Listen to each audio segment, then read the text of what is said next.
쪽이 이제 차이가 있습니다. 민수기 26장 1절부터 65절까지 12지파에 대해서 이렇게 언급을 하고 계시는데 이것이 지금 계시록 7장 4절부터 8절까지 나오는 이 명단과는 차이가 있습니다.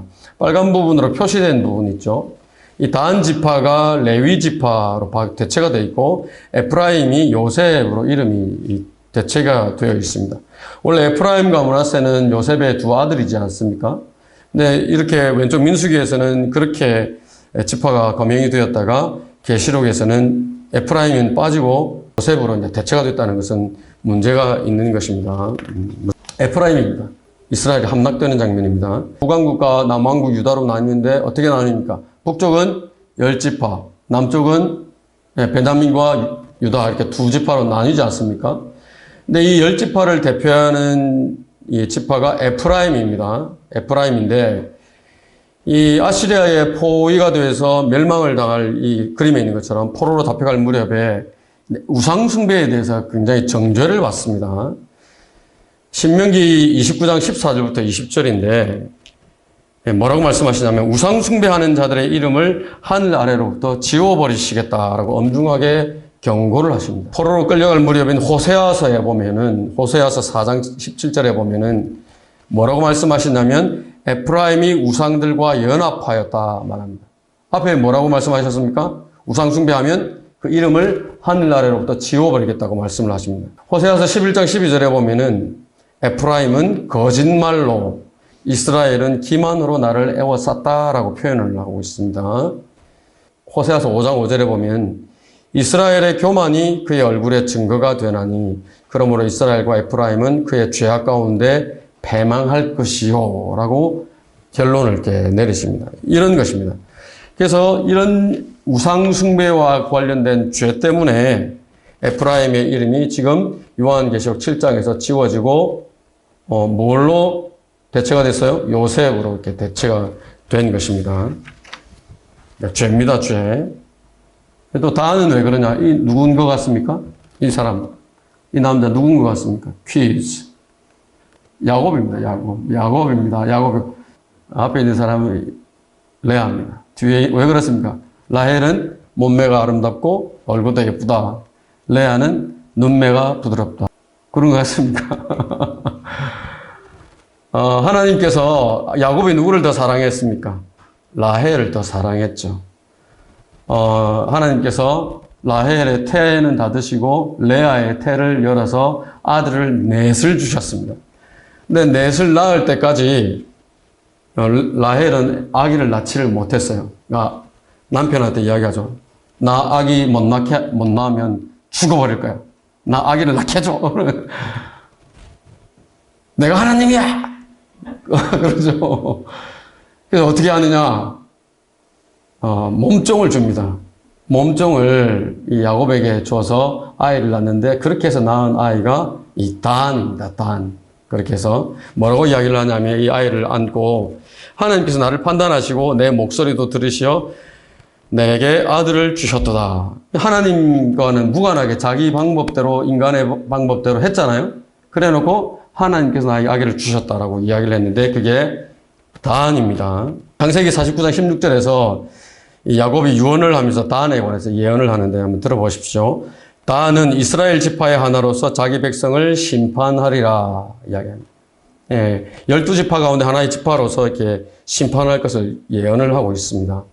근데 그 다음에 49장 17절에 보면 단은 길가에 뱀이 되고 작은 길에 독사가 되어 말에 뒷굽을 물어서 말탄 자를 뒤로 떨어지게 하리로다. 단을 뭐라고 부르고 있습니까? 뱀으로 부르고 있습니다. 뱀. 이거는 누굽니까? 이브를 유혹하는 뱀인데 사람들이 이제 상상력을 막 발휘를 하는 겁니다. 뱀에다가 사람 얼굴을 갖다 붙여놨어요. 머리들 좋아요. 단을 뱀으로 이렇게 표현을 하고 있습니다. 신명기 32장 22절에 보면은 모세가 단 지파에 대해서 예언을 하는데 이렇게 말합니다. 단에 관해 그가 말하였으니 단은 사자의 새끼니 그가 바산으로부터 뛰어나오리라. 뭘로 불렀습니까? 금방? 단을 사자로 불렀습니다. 사자. 자, 뱀, 사자. 성경에서 뱀으로도 표현되고 사자로도 표현되는 인물이 누굽니까? 마귀입니다. 요한계시록 12장 9절에 보면 이 뱀을 사탄을 옛뱀이라고 합니다. 옛뱀. 옛뱀은 이때의 그 뱀을 말하죠. 옛뱀. 베드로전서 5장 8절에 보면 여러분을 노리고 있는 그 마귀가 뭐처럼 여러분을 노린다고 되어 있습니다. 울부짖는 사자처럼 여러분을 노린다고 되어 있습니다. 지금 누구에 대해서 이야기합니까? 단에 대해서 이야기하는 것입니다. 뭐 하는 것 같습니까? 사람들이 돌을 들어서 한 젊은이를 돌로 쳐서 죽이고 있습니다. 레위기 24장에 보면은 율법이 제정되고 난 다음입니다. 처음으로 하나님의 이름을 모독하고 하나님을 저주하는 사건이 일어나는데 아버지가 이집트인이고 어머니가 이스라엘 사람인데 단 지파의 여인입니다. 이 두 사람 사이에서 태어난 이 아들이 유대인과 싸움을 하다가 이스라엘 사람과 싸움을 하다가 악이 받치니까 저주를 하는데 하나님을 저주를 합니다. 하나님을 저주하고 하나님의 이름을 모독을 하는데 그때의 사람이 단 지파에 속해 있는 어머니가 요한계시록 13장에 보면은 적그리스도가 입을 벌려서 하나님의 이름 또 하나님이 거하는 하늘에 거하는 사람들을 모독을 하고 저주를 하는 것이 나오는데 그게 이제 적그리스도입니다. 하나님의 이름을 모독하는 것, 단, 적그리스도, 뱀, 사자 쭉 연관이 되죠. 삼손입니다. 삼손.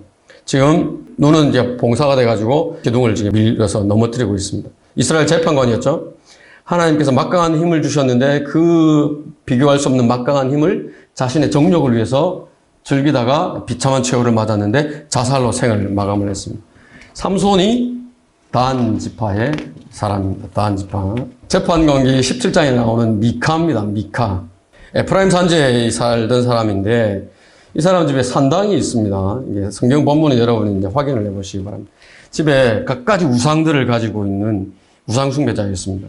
이 레위 지파의 젊은이인데 이 사람이 살 곳을 찾다가 에프라임 산지에 있는 미카의 집에 유숙을 하게 됩니다. 근데 미카가 이 사람이 레위 지파인 것을 알고 제안을 합니다. 뭐라고 제안을 하냐면 나와 함께 있어 내게 아버지와 제사장이 되라. 홀리 파더라고 되어 있죠. 아버지가 되고 제사장이 되라 그럽니다. 그러면 내가 해마다 은 10세켈과 옷 한 벌과 양식을 주리라. 손에 뭐 들고 있습니까? 검은색 제의를 들고 있습니다. 옷을 들고 있습니다. 이것이 종교 지도자들을 아버지라고 부르는 시초입니다. 성경에서. 검은 옷을 입고 아버지라고 불리는 사람들이 있죠. 이 사람들, 젊은 사람들인데 지금 훈련을 받고 있는, 사제가 되기 위해서 훈련을 받는 사람들입니다. 자, 이 사람도 있습니다. 이 사람 유명한 사람이죠. 다 같은 사람들입니다. 마태복음 23장 9절에 보면은 예수님께서 땅에 있는 사람을 너희 아버지라 부르지 마라.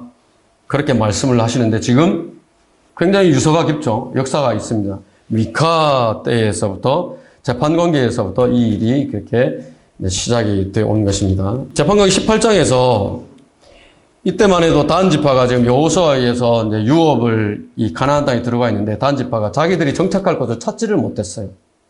그래서 정탐꾼을 보내는데 5명의 정탐꾼이 자기들이 정착할 자리를 찾으러 왔다가 이 미카의 집에 와서 하룻밤을 또 유숙을 하게 되는데 그때 이 집에 이 레위 제사장이 있는 것을 이 사람들이 아는 것입니다. 그래서 자기들의 앞으로 행보가 어떻게 될 것인지 좀 알려달라고 그래서 이 흔히 말하는 축복을 받고 떠나가는 것입니다. 진영으로 돌아갔다가 군인들을 다 데리고 정복하러 가는 길에 땅을 차지하러 가는 길에 이 미카의 집에 들어와서 미카 집에 있는 만들어 놓은 우상들, 형상들, 에봇, 트라빔 이런 것들을 전부 다 탈취를 합니다. 탈취를 하고 젊은 레위인에게 이야기를 하는데 우리에게 아버지와 제사장이 되라 이야기합니다. 한 집의 제사장보다 한 집과 한 족속의 제사장이 되는 것이 더 낫지 않느냐라고 제안을 하고 청년이 수락을 합니다. 옷을 지금 뭘 입고 있습니까? 아까 미카로부터 받았던 그 제사장복을 입고 있는 것이죠. 자, 그렇게 해서 이 단 지파가 이 라이스 성읍에 가서 라이스 성읍을 약탈을 하고 그 성읍에 정착을 하고 그 성읍의 이름을 단이라고 부릅니다. 이때부터 이스라엘이 아시리아의 포로로 잡혀갈 때까지 완전히 배교를 하게 되는데 어디에서부터 시작이 됐습니까?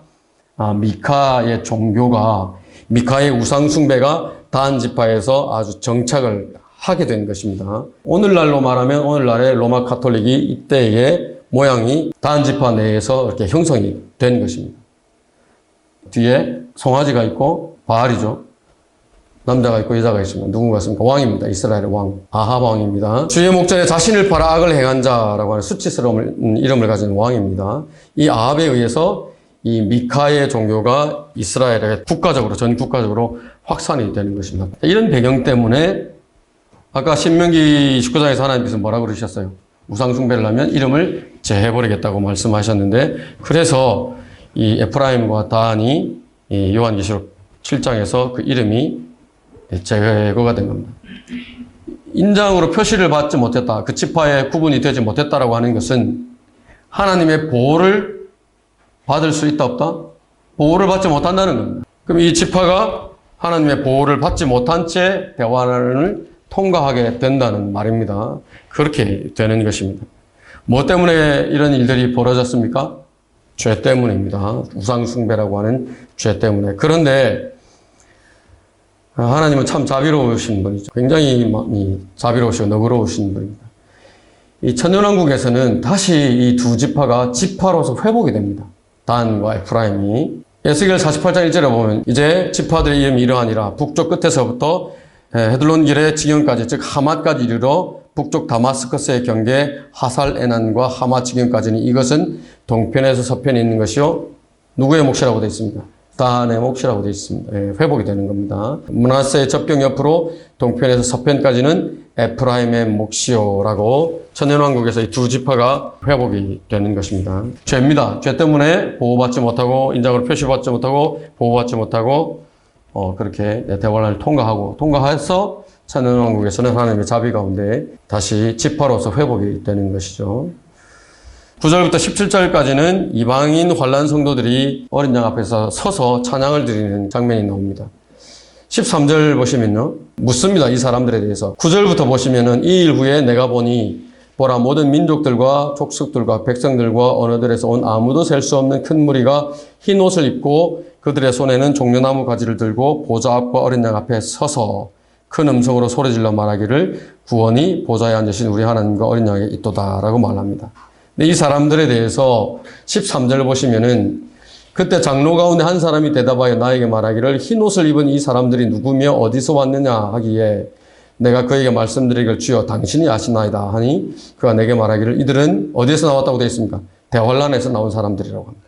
자기들의 옷을 씻어 어린 양의 피로 희게 하였다라고 말씀하십니다. 표현이 자기들의 옷을 씻어 어린 양의 피로 희게 하였다. 어린 양의 피로 구원받았다라고 되어 있지 않습니다. 어린 양의 피로 씻겨졌다라고도 되어 있지 않습니다. 자기들의 옷을 씻어, 옷은 뭡니까? 자기들의 의입니다. 의. 믿음을 굽히지 않는 자기들의 의를 말하는 것인데 그 의, 또 어린 양의 피로 씻겨졌다라고 이야기를 하는 것이죠. 뭘 말하냐면 짐승의 표를 받지 않고 끝까지 믿음을 부인하지 않은 것과 관련이 있는 성도들입니다. 이방인들입니다. 순교를 하는 것입니다. 이건 과거에 있던 장면을 그림으로 그린 것인데 순교를 하는 것입니다. 대환란에서 나온 사람들이라고 말씀하시고 자기들의 옷을 씻어 어린 양의 피로 희게 되었다고 말합니다. 그리스도인은 어떻게 됩니까? 그리스도인은 요한계시록 1장 5절에 보면 자신의 피로 우리의 죄들에서 우리를 씻기시고 라고 되어 있습니다. 우리를 씻기는 것입니다. 옷을 빠는 것이 아니라 다른 것입니다. 서로 다르죠? 단어 다르고 쓰는 용어 다르고 서로 다른 장소이고 서로 다른 시간에 서로 다른 대상들에게 이렇게 적용이 되는 말씀입니다.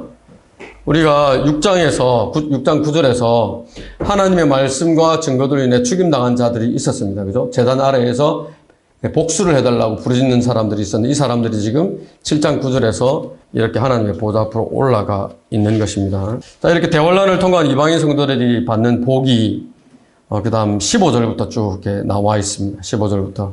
하나님의 보좌 앞에서 그분의 성전에서 밤낮 섬기게 됩니다. 이 대환란을 통과한 이방인 성도들이 16절에 보시면 다시는 굶주리지 아니하고 다시는 목마르지도 아니하며 태양이나 어떤 열기도 그들 위에 내리쬐지 못할 것이니라. 어떤 열기도 고통받지 않는다라고 말씀하십니다. 그 다음에 17절 보시면 이는 그 보좌 가운데 계신 어린 양이 그들을 먹이시고 어린 양이 먹이시고 생수의 샘들로 인도하시며 하나님께서 그들의 눈에서 모든 눈물을 씻어주실 것이기 때문이라고 말씀을 하십니다. 이것이 대환란을 통과한 이방인 성도들이 하나님으로부터 받게 되는, 어린 양으로부터 받게 되는 복을 쭉 기록을 하고 있는 것입니다. 나열하고 있습니다. 자, 우리 그리스도인은 두 번 앞으로 눈물을 흘리게 된다고 말씀을 합니다. 그리스도의 심판석입니다. 그리스도의 심판석. 여러분이 마땅히 주님을 위해서 해야 할 일들을 했어야 하는데, 우리 후회하잖아요. 그때 그 일을 했어야 되는데, 그때 복음을 전했어야 되는데, 그때 하나님께서 나의 마음을 뜨겁게 하셔서 하라고 하셨을 때 내가 했어야 되는데, 그겁니다. 이것이 그리스도의 심판석에서 결산을 하게 되는 이것이 어디까지 갑니까? 이때 남겨지는 것이 어디까지 갑니까? 1000년 지나면 끝납니까? 끝나지 않습니다. 영원히 가는 겁니다. 이 세상에서 우리가 70년, 80년을 살게 되는데, 그 70년, 80년 살았던 것이 하나님 앞에서 결산을 해서 남겨지는 것이 없이 다 타버리면은 영원히 없는 겁니다. 없는 것.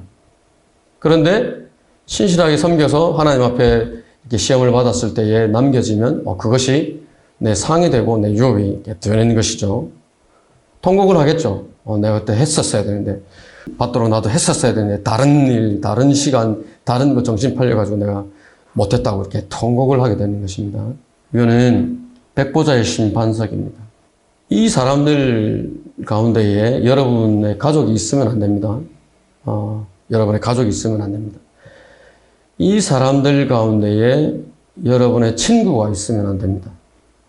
이 사람들 가운데에 여러분의 친척도 있으면 안 됩니다. 뭐를 보느냐? 내가 사랑했던 사람들인데 그 사람이 여기에서 무슨 고백을 하게 되느냐? 하나님, 저는 죄인입니다. 하나님의 심판을 받아 지옥에 가야 마땅한 죄인입니다. 라고 고백을 하고 불못으로 들어가게 됩니다. 그거를 누가 보느냐? 여러분들이 보게 되는 겁니다. 그러면 안 되겠죠? 그러면 안 됩니다. 그래서 두 번 이제 눈물을 흘리는 겁니다. 최선을 다하지 않았던 것, 눈물을 흘리게 되는 것입니다. 그렇게 되지 말라고 말씀을 하시는 것입니다. 우리 17절을 보시면 이제 눈물을 닦아주더라. 대환란을 통과한 사람들의 눈물을 닦아주더라. 이 백보자 심판이 끝나고 나면 성경이 말씀하시는 것대로 저와 이제 여러분도 두 번 다시 눈물 흘릴 일은 없는 것입니다. 그러나 두려운 것입니다. 그리스도의 심판석도 두려운 부분이고 여기 있는 백보자의 심판도 두려운 것입니다. 그래서 잘 준비하는 것입니다. 여러분 구원받지 않은 가족들, 구원받지 않은 친지들 위해서 열심히 기도하시고 기회가 닿으면 복음을 전하시는 겁니다. 전도지라도 주시는 겁니다. 어려우면 저를 부르시면은 제가 가서 또 도와드릴 수도 있고 여러분 옆에 있는 형제들이나 자매님들이 또 도우실 수도 있습니다. 그렇게 하는 것입니다.